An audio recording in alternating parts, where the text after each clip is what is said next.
Welcome to the Epcotian Adventure, a podcast where we'll talk about all things Disney, including tips and tricks, festivals and favorites, and the very latest in news and reviews. But we're still old enough to remember when the entire Disney bubble was just 2 parks and 3 hotels. This is episode 22, a look at our favorite resorts at Walt Disney World. Or, don't you dare burst our bubble. So now, please remain seated, keeping your hands, arms, feet, and legs inside the podcast as we embark on our Epcotian adventure.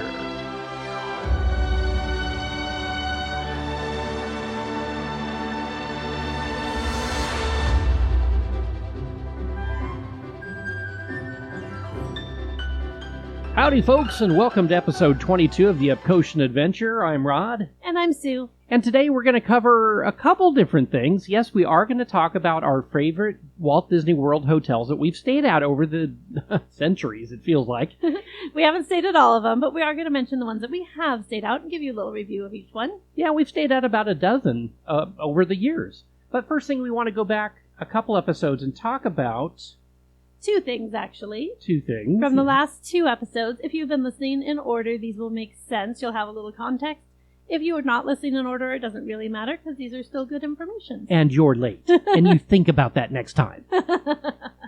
So, when we were talking about our favorite Disney music from attractions, we could not for the life of us find out who did the music in the barn sequence at Living with the Land. Well, we did a little digging and we found out that the music is actually called Living with the Land barn music. So it was actually written for the attraction. It was by somebody named George Wilkins. Now, if you're familiar with Disney music mythology or discology or one of those ologies that deals with Disney music, you probably have heard the name George Wilkins over the years. And if not, you've at least heard things that he's written. Exactly. You'll know things he has done. He actually wrote the music for The Great Outdoors, the Country Bear Vacation Hoedown. He also did the music for Tough to Be a Bug, which was not even on my radar, and it still has that same feel to it. Yeah, he also did the music for California Screamin'. Yeah, isn't that weird? That's a totally different genre, and it totally works. Yeah, I worked that attraction. There it is. Drink. Everybody drink. Rod said he works an attraction.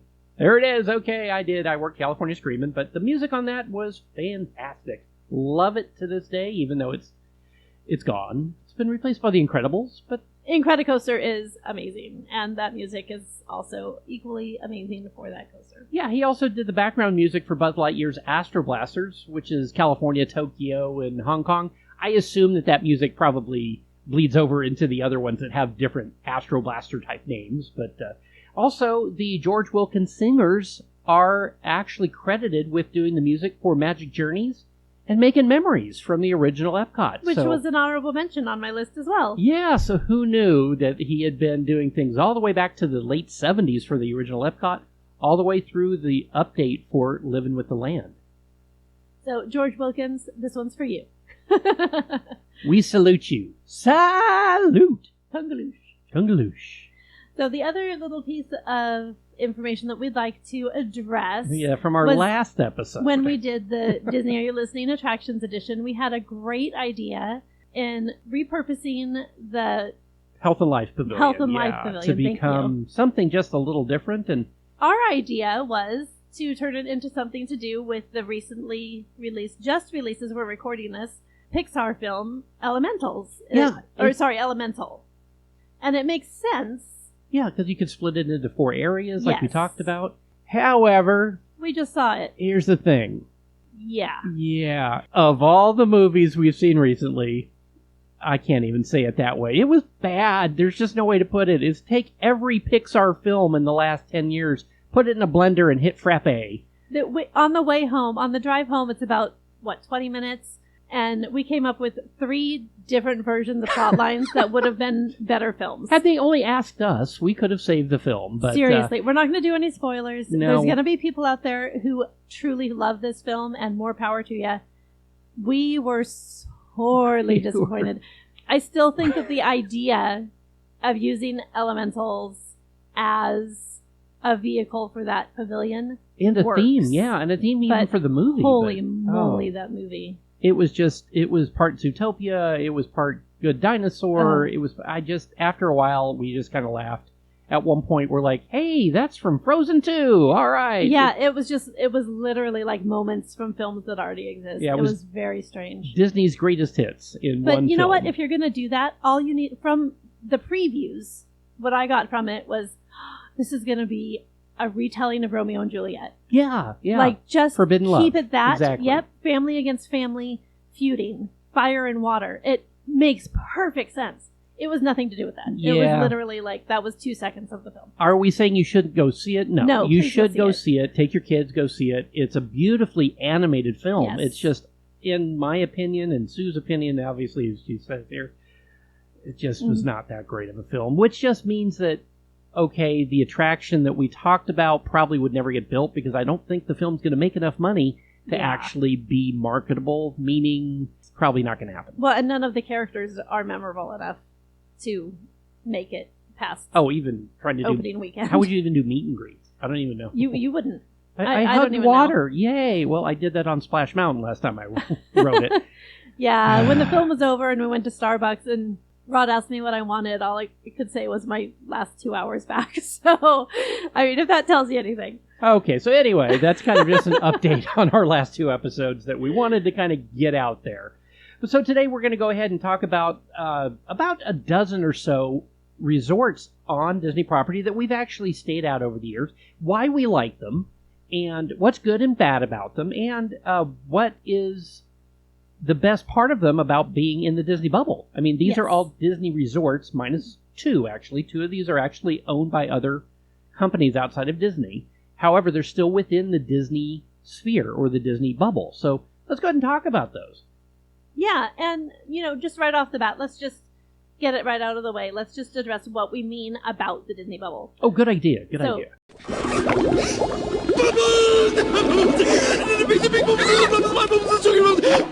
My bubbles. He likes bubbles. Basically, if you break it down to its simplest form, it is when the roadsides change.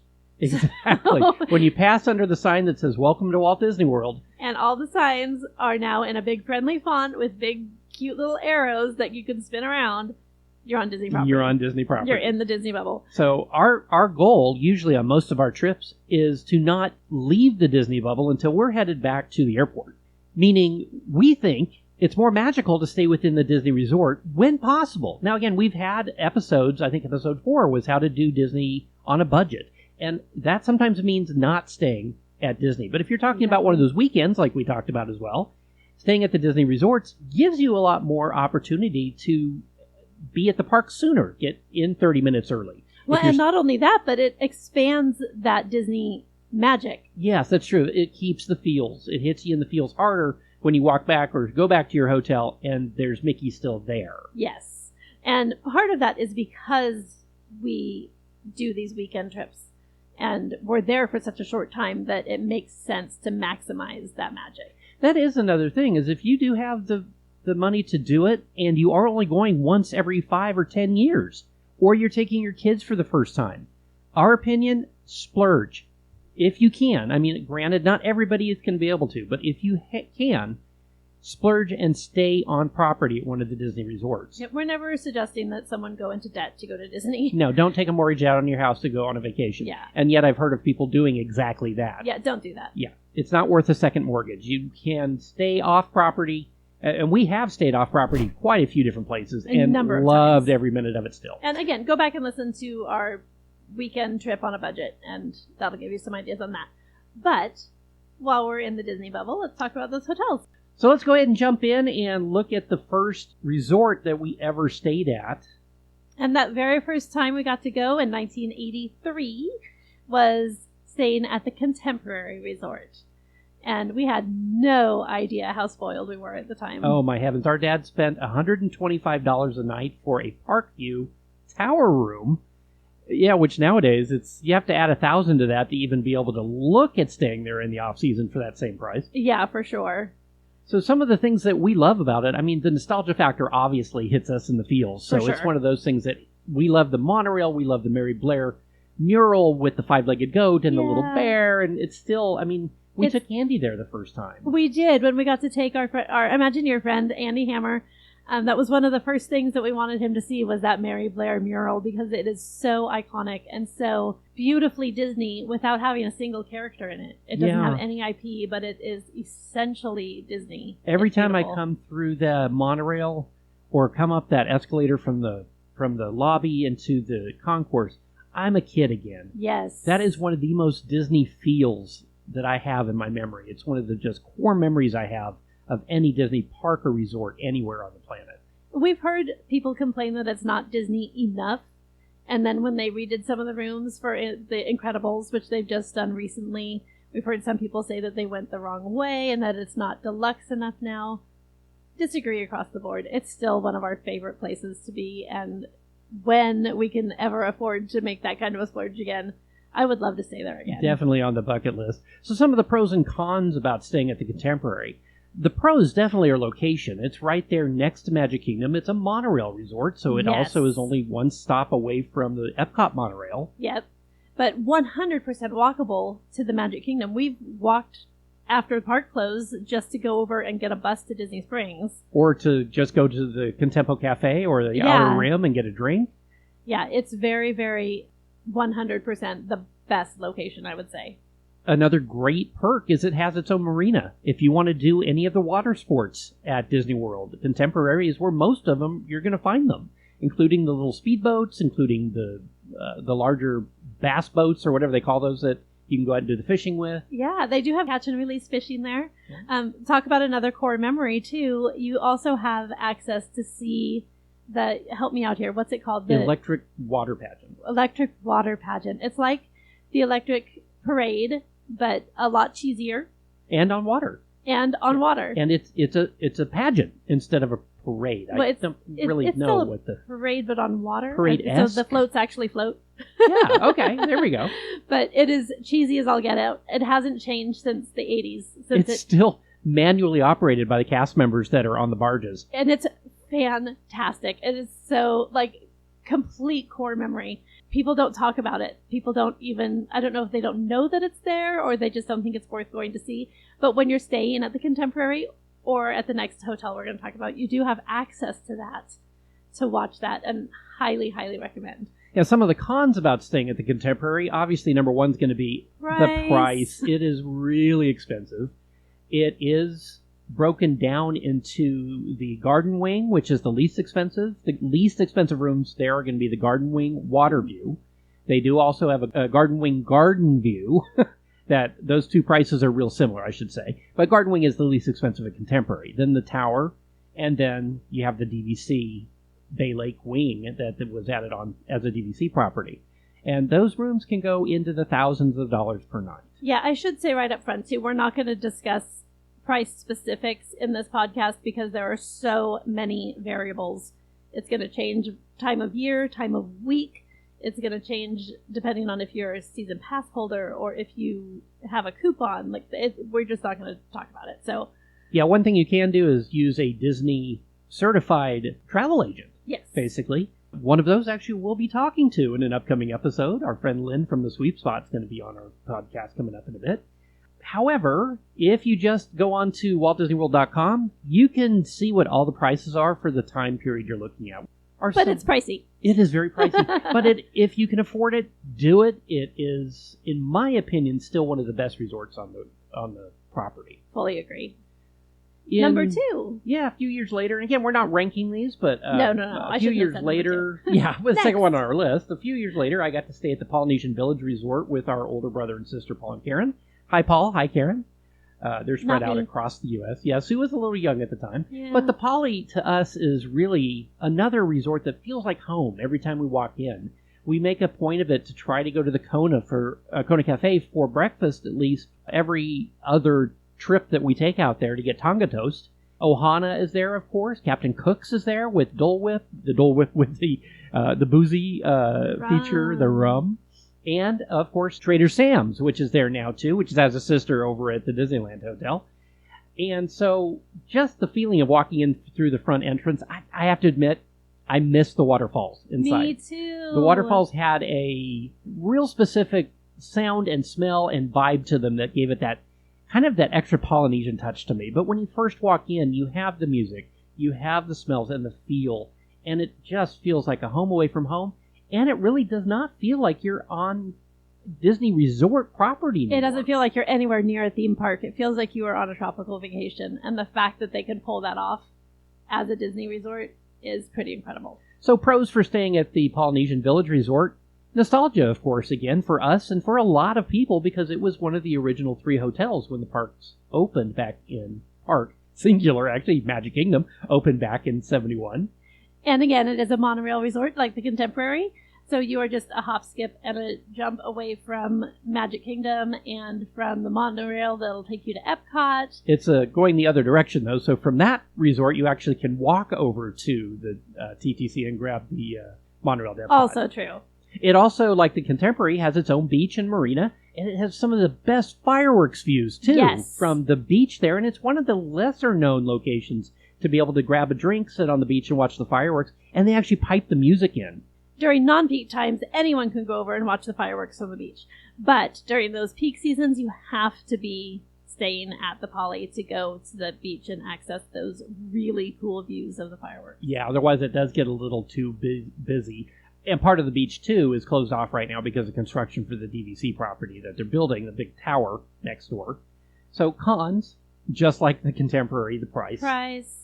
That's really the only con I can come up with. Everything else about that resort is absolutely magical. Well, if you are not staying in the main place, you might have quite a walk, and there's no coverings. So if you are caught in the rainstorm and have to get to your room, you're going to be hauling it out there in the rain. That's true. So that is one con. I mean, that's even a stretch. That's a little nitpicky considering the size of some of our resorts that we're talking about. And that's true for a lot of the resorts. But very, very good point. I mean, if we have to come up with a con, that might be the only one. All right. Well, years later, we got to stay at the All-Star Sports. And when I say we got to stay there, we were with a large group. And it seems like every time we've ever heard or been or seen any of the All-Star resorts, there's always large groups. So yep. I'm going to talk about a few pros for the All-Star resorts. One, they're inexpensive. Cheap. They are the least cost resorts on property. And again, when I say cheap and you say inexpensive, we're talking relatively. It's still the least expensive on property within the Disney bubble that we were talking about, but they're by no means cheap. Now everybody kind of rags on the All-Stars, and I'm going to have to be one of those people too. I'm not a big fan of All-Star. We haven't stayed there in 2 decades, specifically because the last time we were there was sports people doing rah-rahs in the courtyard, and all the time, all night long. And I know that was one time, but I hear that story over and over and over again. So pros would be cost. Price, yeah, and really that's it. It's about it. A place to sleep, and it's the cheapest place you can sleep on property. Cons are it's one of the furthest resorts from any of the theme parks. It's prone to large groups, specifically large student groups. Yeah, the ones that are going to be doing the cheerleading or the sports over at ESPN. It was over by the ESPN Wide World of Sports or the Animal Kingdom Lodge area. So noise is a constant factor. If you're anywhere near a pool, if you're anywhere near the main building, you're going to have noise 24/7. Yeah, as far as resorts, it just feels outdated to me all the way around. Now, it does have McDonald's nearby. So if you're with those kids, you have McDonald's. That's true. But other than that, I think we're kind of done talking about All-Star because it's not one we would recommend. We just don't have a lot of love for it. Yeah. Now, in that same vein, the next two are actually adjoined to each other. That's the Pop Century and the Art of Animation. Pop Century really has become our home resort over the years. And these are also two that are considered value resorts like All-Star. And they're also right there by ESPN Wide World of Sports. However, they don't feel as impacted by the large groups that All-Star does. They are the ones where you're going to find those family suites. Yeah, and the Art of Animation is almost all family suites. Yes. It's not considered a moderate, but pricing-wise is almost right up with the moderates because of that. But they do have one wing, the Little Mermaid wing, which is the standard rooms like Pop Century. Most of which they have there. Yes, and the one downside to staying over there is that it is a walk. When you are staying in a regular room, which puts you in Mermaid, it is quite a walk to your hotel room at the end of a very long night. Yeah, and any of the resorts that we talk about generally are going to be several thousand people per resort, so they're going to be large resorts. But Pop and Art are just places that we've stayed probably the most over the years. So, in our opinion, the pros, like we've said, again, nostalgia factor, a lot of Disney. Transportation is huge because they're on the Skyliner. Skyliner Resort. Yeah, it takes As a value resort. That's amazing. It takes you to the Disney Hollywood Studios. It takes you to Epcot. It can also drop you off at Riviera or Caribbean Beach if you've got some people staying with you that may be there, or I don't know. Or you just really want Joffrey's. Yeah, there you go. There's one right there at the Skyliner station at Caribbean Beach. Or you want to get away for lunch, go over to Riviera, go to Bar Riva, get some delicious food. Or up to Topolino's for some character breakfast. There we go. Which leads us to one of the cons, which is that the food over the years has declined and is not great. And it's not always available. It's weird. They're open from 7 a.m. to 11 p.m. After that, you can order pizza. For delivery, yes, I think. Which I believe is only a whole pizza. I believe that is correct, yes. Yeah. But yeah, food operations there are, at both resorts, are a little lacking. And we've said this before in the Disney Are You Listening Food Edition. A nice restaurant, some grab and go or something right there between the two resorts by the Skyliner station would be really needed. So that's definitely a con as well then. Not great food. Correct. But it is not even a moderate. It's considered a value resort. Now, some people do consider the decor a con because it has those huge statues. Pop has the things from each decade. Giant yo-yos and bowling pins and all of that sort of thing. And animation, well, and some Disney ones as well. Yeah. Which we love. Animation is solely those Disney ones. That's our Giant Ursula and Giant Lightning McQueen. And yeah. We don't think that's a con. We love those. We just think that they're definitely cheesy and huge and in your face. But we love it. So. Yeah, that's part of being in the Disney bubble. Absolutely. You want to be reminded of that fact when you're there. The next one we've stayed at is Port Orleans Riverside. Actually stayed here a couple times in several different rooms. I have stayed out at Gator Bayou when it was called Dixie Landings way back in the day. Sue and I have stayed there in one of the Prince and Princess rooms, which is Princess Tiana themed, and fireworks in the bed frame, and it's incredible. Really cool. We've actually talked about that one several times already. And then we've also stayed in one of the just normal rooms there on one of our last stays. We love this resort. Absolutely. It's at the top of our list every time. One of the best parts of this resort is it's right on the water. It's heavily treed, so it feels very set apart from the resort as well. I would say almost in some, especially near Gator Bayou or down by the pool area, the Old Man River pool, that it feels almost like staying completely outside the resort, almost like you're at Fort Wilderness. It gets rustic. That. Yes, it does get very peaceful out there. It is a bit of a walk again to get to your room when you're in those outer rooms, but it is a beautiful, beautiful walk along the river. To me, anytime you get to cross over a bridge is a plus. And there's a lot of bridges there, yeah. Yeah, and it's beautiful, it's peaceful. It doesn't feel crowded, it doesn't feel busy. It's a really nice experience. Yeah, even if it was not a Disney resort on Disney property, it is a hotel complex I would stay at. Yeah, I agree. One of the other pluses to stay in there is you do have access to Yeehaw Bob. Yeah, that's true, at the River Roost. Yeehaw Bob, of course, is Bob Jackson, who has been entertaining people with piano and antics there for a couple decades now, and is actually a Disney legend. He's amazing. It's so high energy and just so much fun. You also have the boat that takes you over to the sister resort, the Port Orleans French Quarter, where you can get beignets. And if you stay on a little further, it'll take you all the way to Disney Springs. So transportation is going to be both a pro here and a con, because the resort is so large. It's almost required that you either have a lot of patience to take the buses, or you have a car so that you can drive from the main front area to your resort area. This is one of those resorts that has multiple bus stops. There is a bus loop, so you do need to know which bus stop is closest to your room. And sometimes that bus is full by the time it gets to your stop, which is a major bummer. It's just part of staying there. It's not pretty, but there it is. So another resort that we've stayed at that's similar to that is the Coronado. we love the Coronado for the tower, but we've also stayed in the rooms that are in the outlying rooms in the clusters, or the villas, I think is what they call those. I think casitas, maybe? Casitas. Yeah, the Coronado is deceivingly large as well, like the Riverside, where you have little clusters of rooms together with multiple bus stops and a bus loop again. And so it is one of those large hotels. The pros here are the tower. The tower is amazing. The rooms that we stayed in, to compare, the room in the tower and the room in the clusters are actually very similar to each other. They're larger than, at least they feel larger than the average room. My opinion, if you're going to pay to stay there, stay in the tower. Absolutely. It's 100%. Yeah, it's walkways go to all of the restaurants. You have, if you're there for a convention, you're attached to the convention center. It is one of the first or last bus stops. Yep. So you can usually get to your room fairly quick, or get from there to the resorts fairly quick.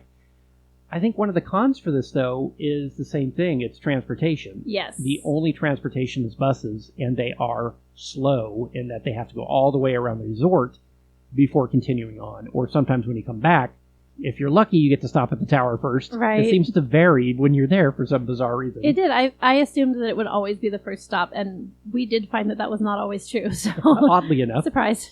But one of the major pluses is the access to some really, really phenomenal food. Oh, yeah. Rick's is there, which is like a sports bar. Even their restaurant. food court is really, really great. We just got grab-and-go nachos, and they were so good. Way better than you would think grab-and-go nachos should be. Right. They also have a coffee bar that turns into a bar in the afternoon in the lobby area. Above that, at the top of the tower, is Toledo, which is a very, very upscale Mediterranean restaurant. Fantastic food with views in the evening of the fireworks from both Epcot and Studios. And Toledo also has a lounge area. If you don't want to do dinner up there, but you still want access to those views, you can go up and just grab a drink, maybe some small plates at the lounge. Yeah. It has indoor and outdoor seating. You can sit there and enjoy a fireworks view and some beautiful nighttime spectaculars. Yeah. And there's also a sit-down Mexican restaurant and the Three Bridges Grill. Yeah, it's got all kinds of options. So we love this one. It's also a moderate resort that feels like a deluxe. Definitely feels like a deluxe. I think the only thing preventing it from being deluxe is transportation. Yep. Because realistically, the food options, the beautiful grounds that they have there, and the tower with the views of Epcot and Studios, really, I don't understand why it's not a deluxe. So Disney, if you're listening, don't listen to us. Keep it a moderate, please. Yes, please. And the whole vibe is just so upscale and so posh, and you just feel underdressed the whole time, but in a good way. Like, it's just lovely. And the Mickeys are mostly hidden. They're in the designs, and they're in the details. It's not like staying at Pop, where you have Mickey in your face 24/7. Now, if we were going with a family, we would think that's a con. But for two Disney adult siblings, that's a pro. Major pro. The number of kids at this resort is well diminished than you're going to find at one of the other resorts. So from an adult perspective, we love the Coronado because there's less kids. No, we are also not ones to do a pool day because we usually do just a weekend trip. But the pool here is so cool. So it's just beautiful. So if you are doing a longer trip, this would be another one to consider for that as well. Way back in the day, we've also stayed at the Treehouse Villas, which is now part of the Saratoga Springs. At the time, it was Disney Institute, but the Treehouse Villas are their own little unique part of the resort that a lot of people don't even know exist. These would be considered a home away from home type resort, what has now become the DVC kind of properties. And these are literally treehouse or two-story villas that exist in the hinterlands of the property, out in the very far areas that you don't even really know about in Saratoga Springs. They are gorgeous. Now, they are 50 years old now. These are ones that go back to the original expansion for the resort. So probably not quite 50, but at least 40 plus years. And they have been completely renovated. Some of them do actually have wheelchair access now with ramps. Otherwise, they're not as accessible as some of the other resorts because of the fact that they are two-story and they're older properties or they're older construction. But you do have a full kitchen, you have a full living space, as well as the bedrooms. So it's great if you have multiple families. It's great if you have larger parties. When we did it, we had a whole group of Disneyland cast members that we would go with when we worked at Disneyland. And we would come out to Florida once a year, I guess. About, for yeah, back then. And we did stay there this one time, and it worked out great for, I don't even know, did we have 6 or 7 of us? At least, yeah. We filled the place. There was a few people sleeping on couches, but yeah. it worked out But it worked. Perfect for, younger adults that we were. Absolutely. And they are not inexpensive. So, again, the pros for this are you're out in the wilderness. You are out very, very isolated from the rest of the resort, which is a great feeling rather than being around the motion that always happens in like the Pop Century or the All-Stars. However, that's also a con to some people because you almost really have to have a car. You really do. If you're there, because transportation times from there to anywhere else on the resort is some of the longest on property. Yeah, and even walking to somewhere where you would be able to get a bus is going to be quite a distance. You want a car. Yeah. Now, again, pros, for that are going to be that large groups can split the cost here and stay there. Cons, again, we've just talked about some, but one of the biggest cons I want to make sure that we've mentioned again is accessibility. These are older 2-story properties, which means there's no elevators, there's stairs, and they're small and narrow stairs, which means if you have any accessibility problems, not just a wheelchair or a cane, but even a walker is going to make it more difficult at these treehouse villas. So these are more for younger families and families sharing space with some kids. Or like us. Just a whole group of Disney young adults. Yeah. Yeah.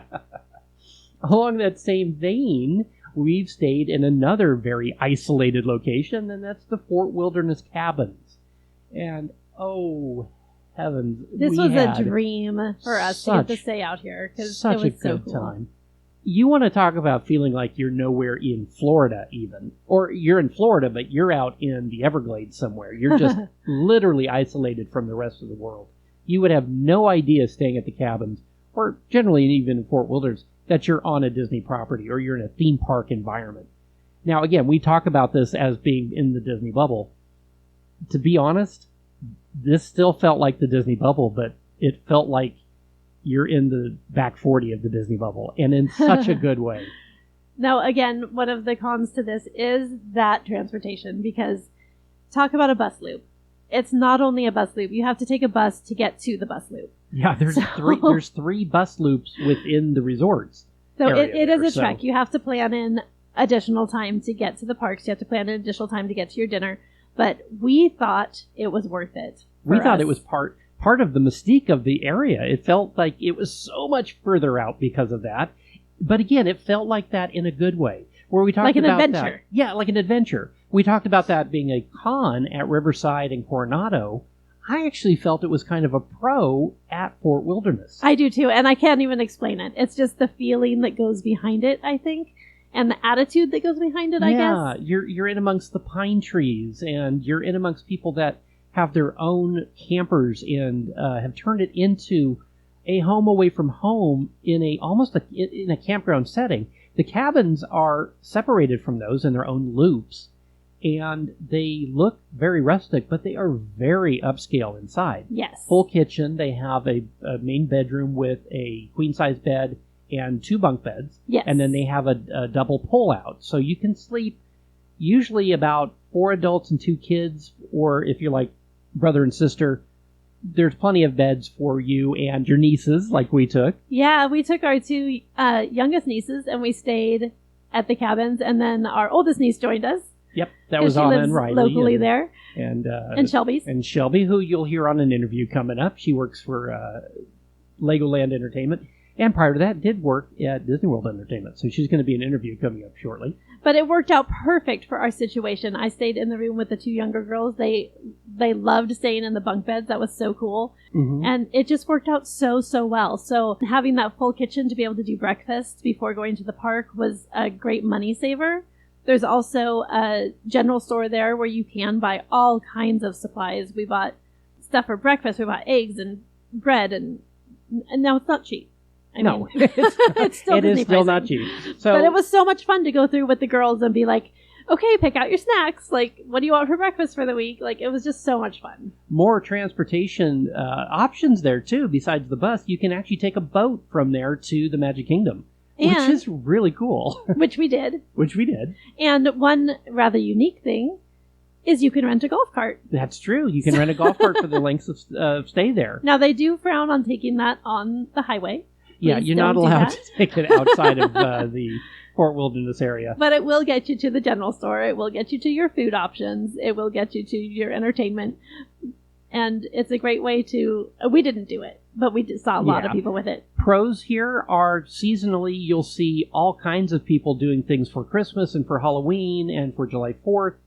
As far as decorating their own RVs and cabins, it's really, really a cool environment. There's a lot of people there that stay there for months on end, actually. And who come back year after year after year. The snowbirds who come in. Who know each other, Yeah, they make it a community, and it's so neat. Even if you're not staying there, you can still go out and just walk around or take the bus and see some of the campsites and some of the cabins. It's really, really neat, especially at Christmas time. Another big pro is it's home of the Hoop-de-Doo Review, which is one of the biggest entertainment shows that a lot of people don't seem to even know about anymore. It's a nightly entertainment show.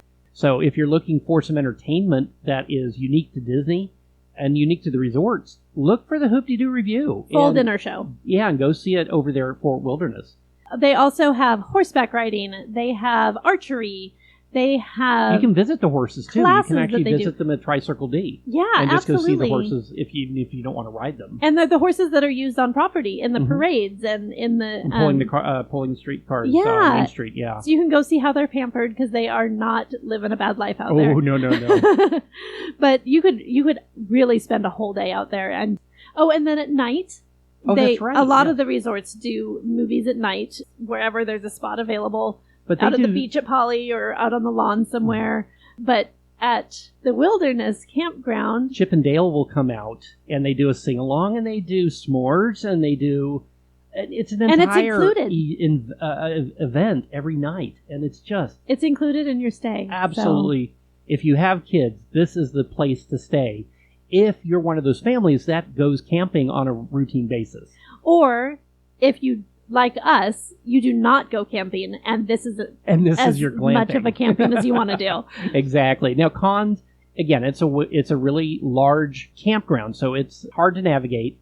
I don't necessarily say you have to have a car here, but you have to have your patient pants. Because it takes a long time to get from place to place to place here. Cost is another thing. If you're staying at the cabins, you're going to be spending upwards of $500 a night and up for those cabins. Now, those cabins also, this is something that is new, those cabins are going under renovation right now and are becoming DVC property, which means that the prices may change quite a bit here in the very near future as they take the older cabins out and put the newer cabins in. And they're going to have a whole different feel. We don't know how...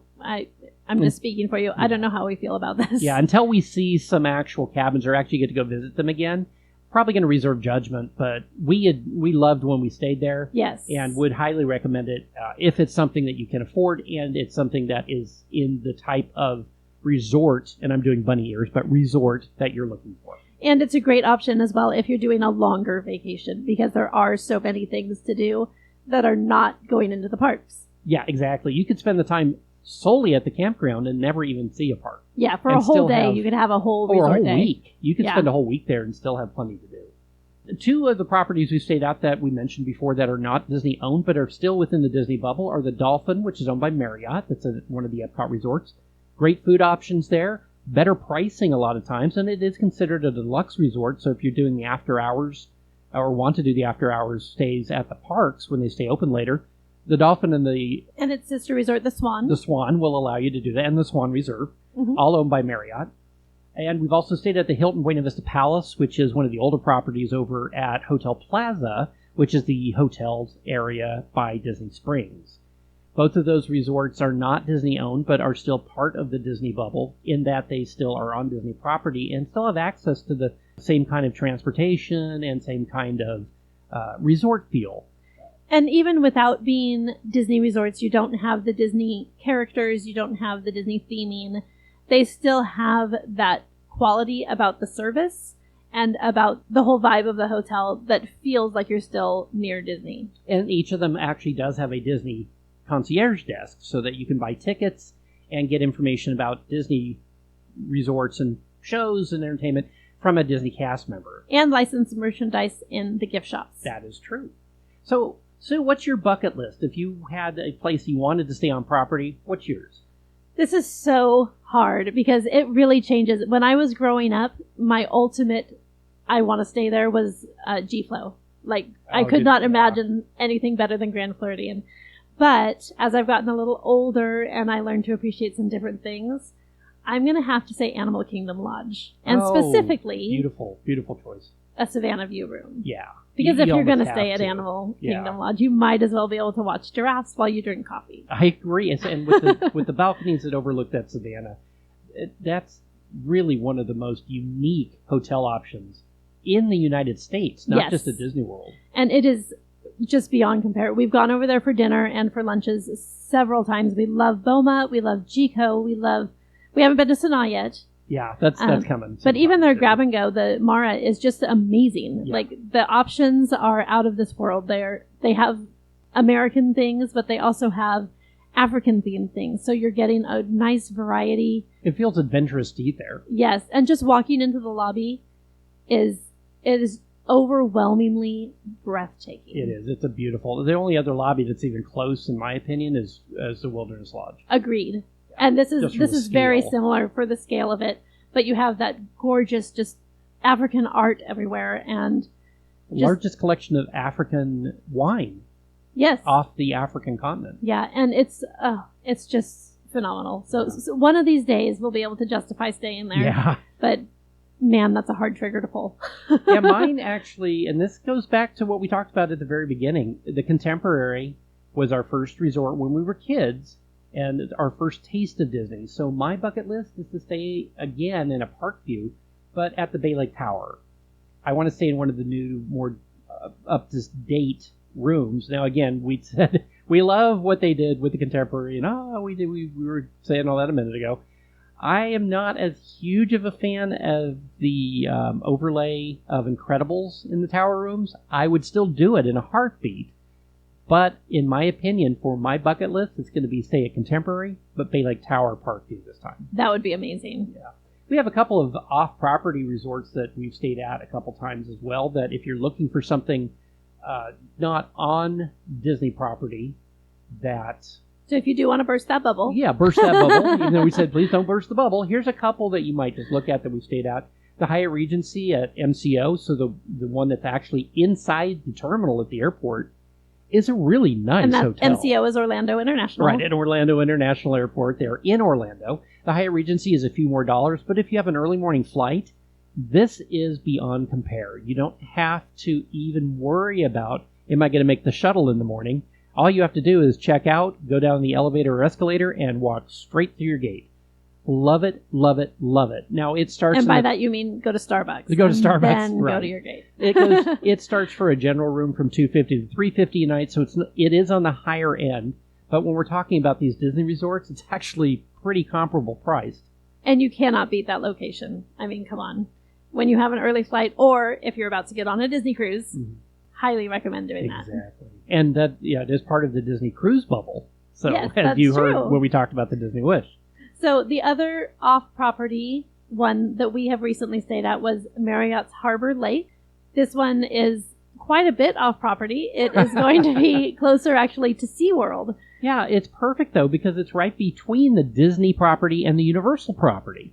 Next to SeaWorld, it's also close to iDrive if you want to go up and do anything there. It's within a short drive of most everywhere that you plan to go on a Orlando vacation. So if you have a larger family, this is a great option. There's one bedroom that has 2 beds in it. There's another bedroom, a whole separate bedroom that has a single bed, and then there's a pull-out in the living room. There's a full kitchen. There are 2 bathrooms. There's a balcony. It just can't be beat. It was fantastic. And if you're planning to split your time at all between Disney and SeaWorld, or Disney and Universal, or Disney and anything, it's a great, great option. It is. I will warn you, it is a timeshare property, so Marriott may start to use your address and info to try to market you for timeshare. However, we haven't really run into that being a big problem. No, the only thing that we did experience with the timeshare, which is true any of the timeshare properties that you stay at, is you will get phone calls and messages left on your phone in the room. Hey, come down to the front desk. We've got a great gift for you. Yeah, don't fall for it. Don't believe it. Other than that, it's a beautiful property. It is right off of Central Florida Parkway and Interstate 4. So these are the hotels that we've stayed at on and off property. These are some of our favorites and why we love them. We would love to know your suggestions. We are always looking to expand our repertoire of hotels. We tend to do the same ones over and over because we love them. And we want to know what you guys love. What are your favorite hotels and why should we stay there?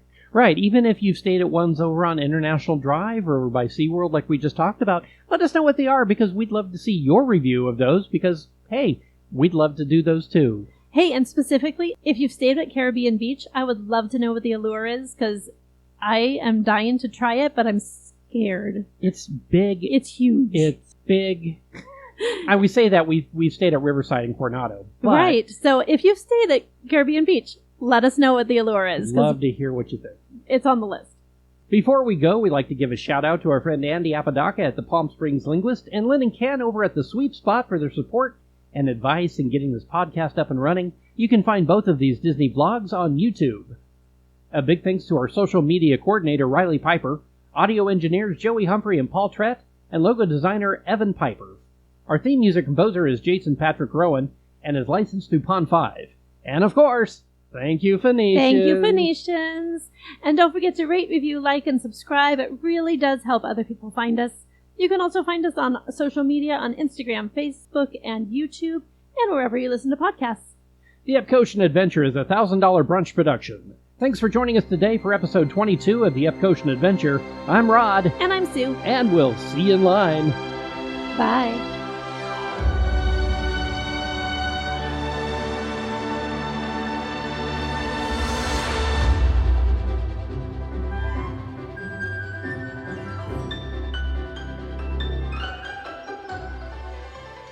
So, ba ba ba, music, ba ba ba ba ba ba ba ba ba ba. I'm a little kid again. I look up and find the little bear that's up there that Mary Blue. Mary Blue. Oh, we're gonna get rated on that one.